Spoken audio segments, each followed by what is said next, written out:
श्री रामकृष्ण देव के उपदेश वचनामृत पृष्ठ क्रमांक 249 18 जून 1883।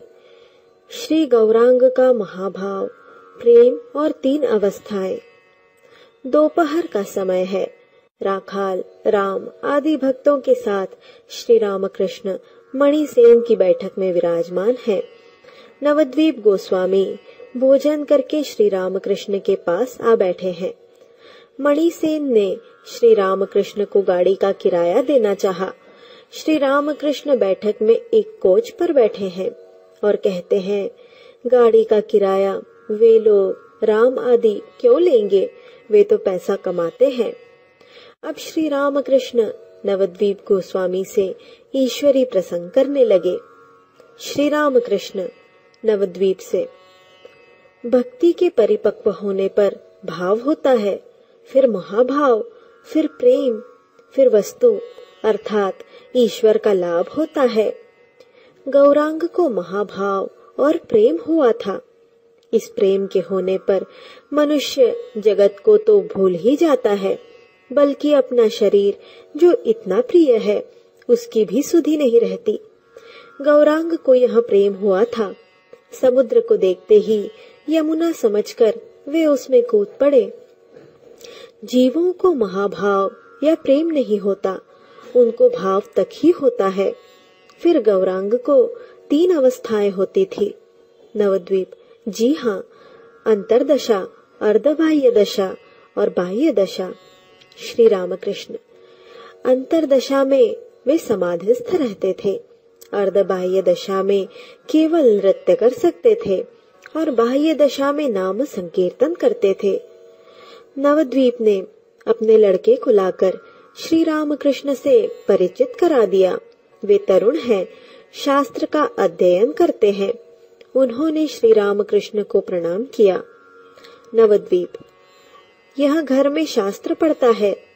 इस देश में वेद एक प्रकार से अप्राप्य ही थे। मैक्स म्यूलर ने उन्हें छपवाया, इसी से तो लोग अब उनको पढ़ सकते हैं। पांडित्य और शास्त्र। श्री रामकृष्ण, अधिक शास्त्र पढ़ने से और भी हानि होती है। शास्त्र का सार जान लेना चाहिए, फिर ग्रंथ की क्या आवश्यकता है। शास्त्र का सार जान लेने पर डुबकी लगानी चाहिए ईश्वर का लाभ करने के लिए। मुझे माँ ने बतला दिया है कि वेदांत का सार है ब्रह्म सत्य और जगत मिथ्या। गीता का सार क्या है? 10 बार गीता शब्द कहने से जो हो वही, अर्थात त्यागी त्यागी। नवद्वीप, ठीक त्यागी नहीं बनता, त्यागी होता है। फिर उसका भी अर्थ वही है, तग धातु और घन प्रत्यय। ताग उस पर इन प्रत्यय लगाने पर तागी बनता है। त्यागी का अर्थ जो है, तागी का भी वही है।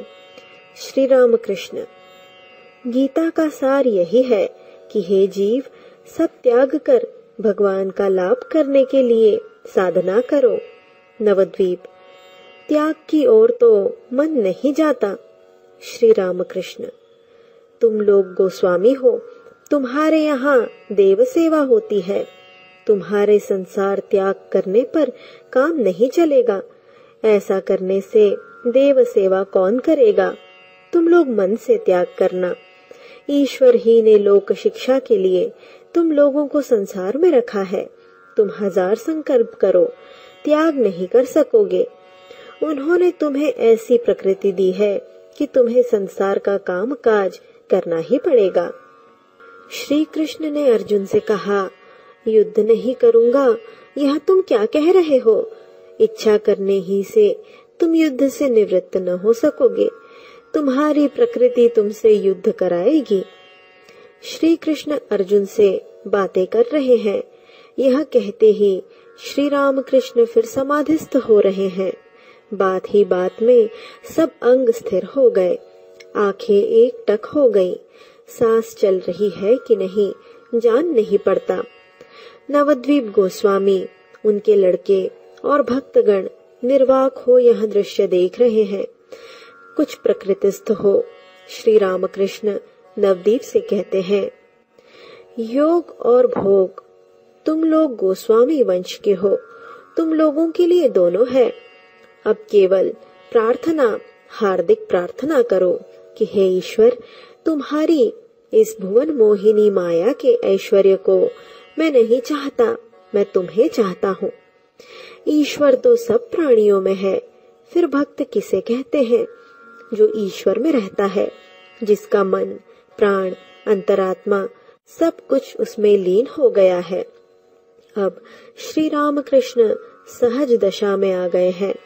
नवद्वीप से कहते हैं, मुझे यह जो अवस्था समाधि अवस्था होती है, इसे कोई कोई रोग कहते हैं।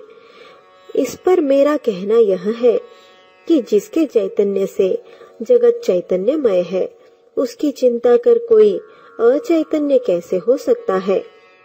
मणिसेन अभ्यागत ब्राह्मणों और वैष्णवों को विदा कर रहे हैं।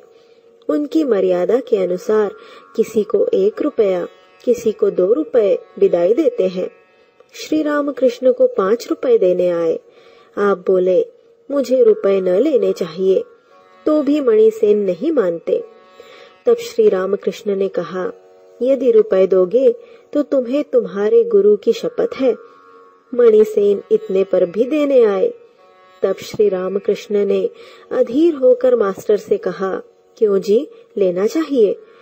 मास्टर ने बड़ी आपत्ति करते हुए कहा, जी नहीं, किसी हालत में न ले। मणिसेन के घर वालों ने तब आम और मिठाई खरीदने के नाम पर राखाल के हाथ में रुपए दिए। श्री राम कृष्ण मास्टर से, मैंने गुरु की शपथ दी है, मैं अब मुक्त हूँ। राखाल ने रुपए लिए हैं, अब वहां जाने। श्री राम कृष्ण भक्तों के साथ गाड़ी पर बैठे दक्षिणेश्वर लौट जाएंगे। मार्ग में मोतीशील का मंदिर है। श्री राम कृष्ण बहुत दिनों से मास्टर से कहते आए हैं कि एक साथ आकर इस मंदिर की झील को देखेंगे, यह सिखलाने के लिए कि निराकार ध्यान कैसे करना चाहिए। श्री राम कृष्ण को खूब सर्दी हुई है, तथापि भक्तों के साथ मंदिर देखने के लिए गाड़ी से उतरे। मंदिर में श्री गौरांग की पूजा होती है। अभी संध्या होने में कुछ देर है। श्री राम कृष्ण ने भक्तों के साथ गौरांग मूर्ति के सम्मुख भूमिष्ठ होकर प्रणाम किया। अब मंदिर के पूर्व की ओर जो झील है, उसके घाट पर आकर झील का पानी और मछलियों को देख रहे हैं। कोई इन मछलियों की हिंसा नहीं करता। कुछ चारा फेंकने पर बड़ी बड़ी मछलियां झुंड के झुंड सामने आकर खाने लगती हैं, फिर निर्भय होकर आनंद से पानी में घूमती फिरती हैं। श्री राम कृष्ण मास्टर से कहते हैं, यह देखो कैसी मछलियां हैं। चिदानंद सागर में इन मछलियों की तरह आनंद से विचरण करो।